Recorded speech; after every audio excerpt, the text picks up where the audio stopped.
Aujourd'hui, on quitte le Bronx pour la Pennsylvanie et après avoir fait le plein, on quitte New York pour se diriger vers Newville en Pennsylvanie. C'était pas ma première fois dans cet état, c'est très vert, c'est très espacé, j'aime beaucoup. Là, on est arrivé au Airbnb, c'était une petite maison classique dans la région avec piscine à l'arrière. J'avais l'impression d'être en Alabama. Cuisine équipée, un salon, une chambre, une deuxième chambre et la porte de derrière qui donnait direct sur le terrain. On décide d'aller au Walmart parce que la première soirée obligée barbecue. Avec des petites pommes de terre et des brochettes de légumes. Le lendemain matin, je me fais réveiller par un écureuil qui est venu nous rendre visite. Il faisait grave chaud, donc dès le matin, direct, piscine comme ça.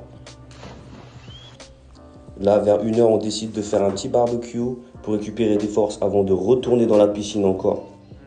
Là, j'avais tenté de faire un feu pour faire des chamallows. Je me suis jamais dit que j'allais voyager en Pennsylvanie. Ça fait bizarre d'être en Pennsylvanie. Le soir, vers 19h, comme ça, il y avait des lapins qui venaient nous rendre visite. Et après, on a refait un barbecue et on s'est détendu près du feu. Le lendemain, petit déjeuner classique avec des pancakes et du sirop. Après, je décide de faire des sandwichs parce que je voulais qu'on aille faire un tour dans la forêt. Mais vas-y, il faisait trop chaud et avec les enfants, c'était compliqué.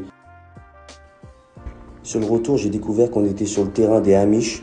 Donc, c'est des gens qui rejettent toute forme de modernité. Je connaissais pas du tout. On a eu la chance de croiser une biche sur la route aussi.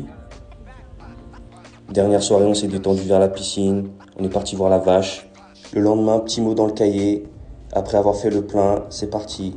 On quitte la Pennsylvanie et on est sur la route, direction New York. Dites-moi en commentaire si vous voulez des vlogs plus carrés parce que je me prends vraiment pas la tête pour les faire. À plus tard la famille.